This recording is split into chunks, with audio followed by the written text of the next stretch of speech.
Muito bem-vindo para esse culto, esse primeiro culto neste novo ano.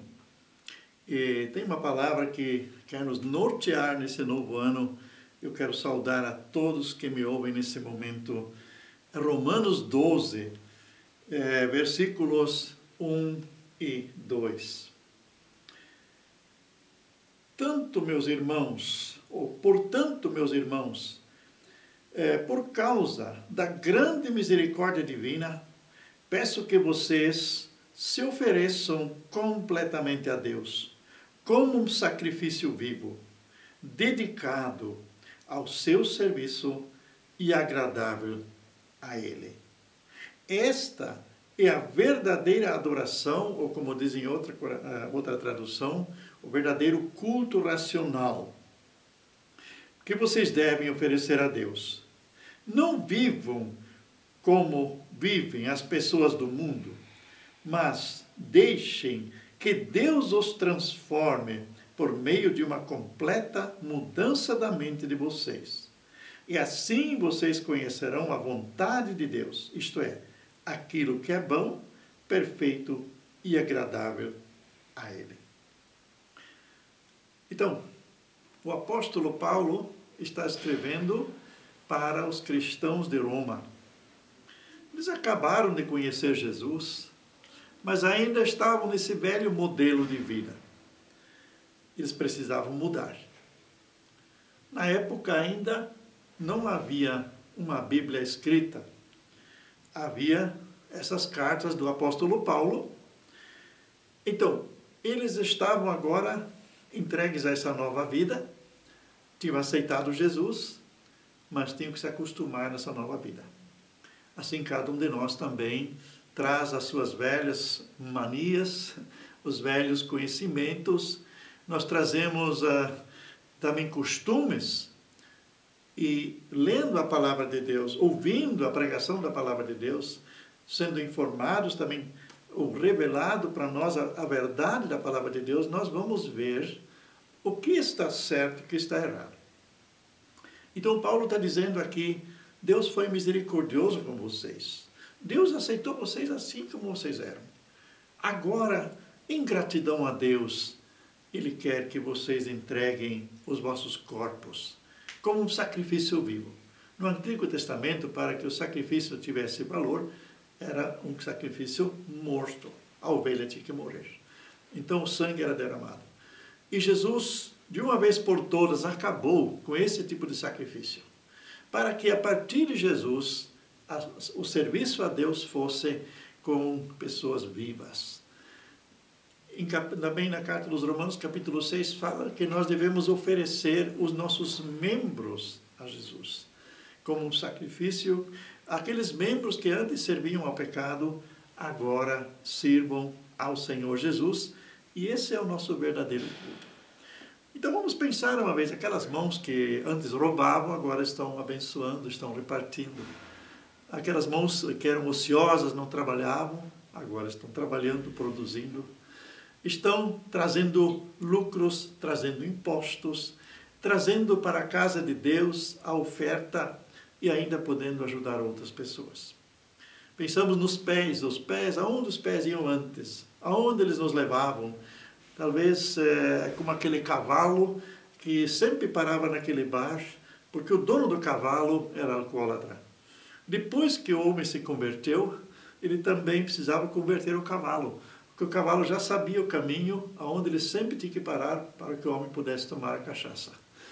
Assim também nós temos certos costumes dos nossos pés e agora nós temos prioridades. Para onde os nossos pés nos levam agora? Se antes nos levavam para os lugares de pecado, agora os nossos pés nos conduzem para a casa de Deus. E ainda tem outro segredo nos pés que, lá no Velho Testamento, quando Deus disse para o Josué que ele deveria levar o povo para a terra prometida, depois que estiveram 40 anos no deserto, aí Deus diz, onde pisar a planta do teu pé, esse terreno será teu.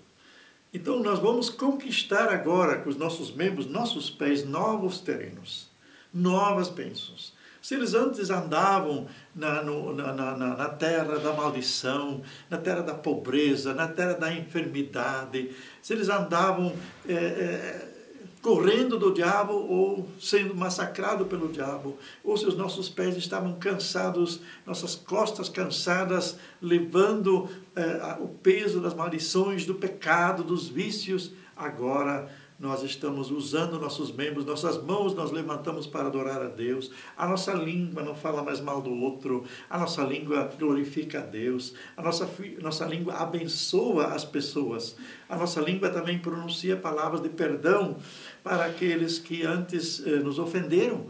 Então, a vida totalmente muda. E se antes os nossos olhos não enxergavam as bênçãos, enxergavam só negativo, agora os nossos olhos enxergam luz para o caminho. Eles enxergam, tem um futuro, tem esperança. A gente não entra no novo ano com medo. Como é que vai ser? A gente entra no novo ano já ansioso. O que Deus vai revelar? Quer dizer, Jesus disse, se os vossos olhos estiverem bons, todo o vosso corpo será luz. E pensamos nos nossos ouvidos. Eu conheci uma irmã que gostava muito de falar mal dos outros e as pessoas, como era viciada nisso, as outras pessoas, quando ligavam, também falavam mal dos outros. E no dia que ela aceitou o Senhor Jesus e começou a consagrar os seus membros ao Senhor, seu corpo como um sacrifício vivo ao Senhor, ela ungiu o seu telefone e disse para as amigas, aqui nesse telefone não sai mais nenhuma fofoca, nenhuma palavra negativa sobre alguém. Aqui só sai o que edifica. E os telefonemas diminuíram, ficaram bem poucas pessoas ligando ainda, porque não tinha mais jeito de eles falar mal da vida dos outros. E essa pessoa começou a abençoar. E Deus usou ela nesse sentido. Então, vamos ser criativos nesse novo ano. Vamos, em resposta, em agradecimento pela nossa salvação, em resposta a tantas bênçãos de Deus reservadas para nós, vamos andar nessa luz, vamos andar nessa disposição de oferecer sempre de novo o nosso corpo como um sacrifício vivo. Mas como é que nós conseguimos entender e saber como fazer e o que fazer? O versículo 2 diz que nós temos que mudar o nosso pensar. A gente foi moldado desde pequeno, uma certa maneira de viver. Então, quem molda o nosso caráter? Os pais, os professores, os amigos, a vizinhança, colegas de trabalho, muita gente, a mídia também, né? A televisão, as novelas, e se a pessoa foi viciada em novelas. Então, tem tanta coisa que a pessoa fazia que estava moldando o seu pensar, o seu caráter. Agora, com Jesus, nós temos uma nova caminhada. Aí diz que nós temos que renovar a nossa mente. E como é bom renovar a nossa mente por aquilo que é certo. Por exemplo, se a gente perguntasse que horas são, aqueles que não têm um celular, ou aqueles que eles mesmos ainda acertam o relógio, a gente poderia ter muita diferença, às vezes até 3 minutos, 4 minutos, 5 minutos. Eu tenho um relógio aqui, tentei mudar o horário no fim de mês, eu tentei mudar o horário, acabei com o relógio. Graças a Deus, achei um técnico que novamente levou quase 4 horas, procurando na internet como ele poderia colocar o meu relógio no lugar. Por quê? Esse relógio era automático. Ele se regulava sozinho.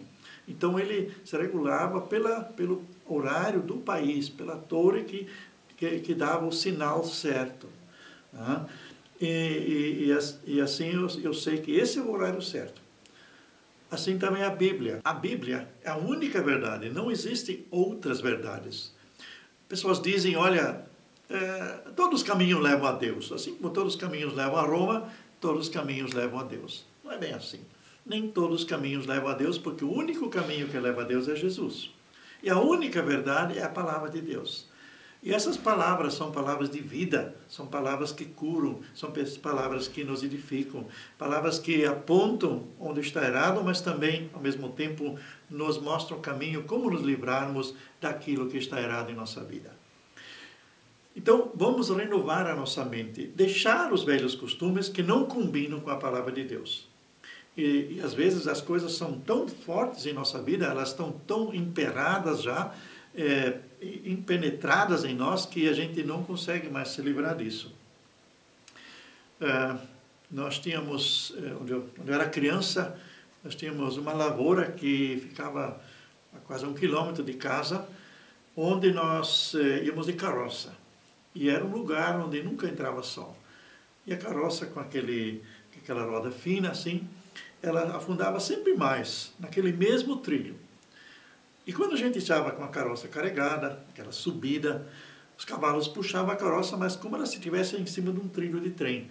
Ela estava dentro daquele trilho e não conseguia sair, porque ela ia quase até os eixos lá dentro, porque era acostumado aquela roda andar nesse trilho. E assim também tem coisas em nossa vida que é difícil de a gente mudar. A palavra de Deus tem esse poder para mudar. Então a mente tem que mudar, o nosso espírito tem que começar a pensar diferente. E aqueles costumes que nós aprendemos, nós vamos ter que deixar com a renovação da nossa mente. Então, por exemplo, pensando nas enfermidades, quando pessoas acham que só Deus sabe, você vai curar. Se é da vontade de Deus você curar, se não é, eu tenho que sofrer.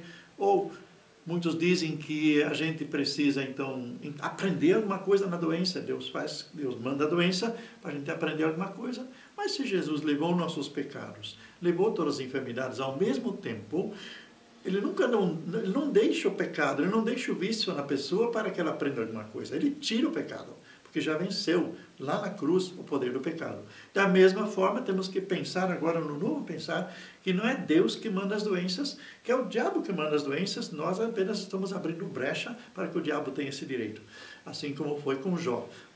O diabo pediu lá a Deus e Deus permitiu que Jó fosse castigado, ou melhor, fosse molestado com todas essas pragas que ele passou, com todo esse sofrimento.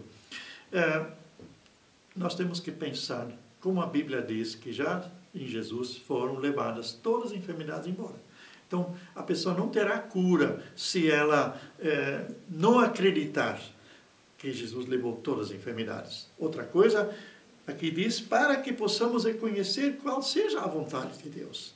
Então, temos que mudar o nosso pensar em todas as áreas da vida para poder reconhecer qual seja a boa e agradável vontade de Deus. Então, não precisamos fazer aquela oração e dizer, Senhor, se for a tua vontade, porque nós já sabemos de antemão, com o nosso pensamento mudado de acordo com a palavra de Deus, o que é a vontade de Deus. Jesus disse, se as minhas palavras estiverem em vós, vós em mim, eu em vós, pedireis o que quiserdes e vos será feito. Então vamos aproveitar essas primeiras semanas deste ano para nos firmar sempre mais. E vamos concluindo também até o final do ano, indo em frente na leitura, no estudo da palavra de Deus, ter tempo para a oração, ter tempo para nos dedicar a Deus, em intimidade com Deus, e assim, dia a dia, reconhecer qual é a vontade de Deus para a nossa vida. Então somos conclamados através dessa palavra aqui, de Romanos capítulo 12, 1 e 2, por causa da misericórdia de Deus, por causa que Deus teve misericórdia, nos aceitou como éramos, nós agora entramos no processo de mudança e assim vamos nos tornando filhos de Deus adultos e filhos parecidos mais e mais com o Pai em nosso caráter. Que Deus abençoe a cada uma que nos ouve nesse momento, para que isso possa acontecer e que no final do ano possamos dizer, valeu a pena. Já não sou mais a pessoa que eu era no começo do ano. Aí podemos dizer com o apóstolo Paulo, esquecendo-me das coisas que para trás ficam, avanço para aquelas que diante de mim estão, para conseguir o prêmio da soberana vocação. E também, prosseguindo, Paulo diz naquele mesmo versículo de Filipenses capítulo 3, versículo 12 em diante, ele diz que ele já foi conquistado, ele quer conquistar aquilo para o qual já foi conquistado. Então, com isso, nós estamos finalizando essa pregação e dizendo que não é pelo nosso esforço. Nós já fomos conquistados por Jesus, estamos andando dentro dessa conquista e, ao querer, Deus sempre dá o realizar. Não será uma pressão, não será estresse, não será sacrifício, mas será um andar na vida plena que Deus pensou para cada um de nós nesse ano. E nós vamos ver tantas oportunidades onde podemos aplicar a palavra de Deus, onde podemos ser uma bênção para outras pessoas, onde vamos crescer também com aqueles desafios que virão, porque o diabo não está contente, então ele vai lançar desafios, mas nós nunca vamos ser perdedores, sempre vencedores. Nesse sentido, feliz ano novo. Amém.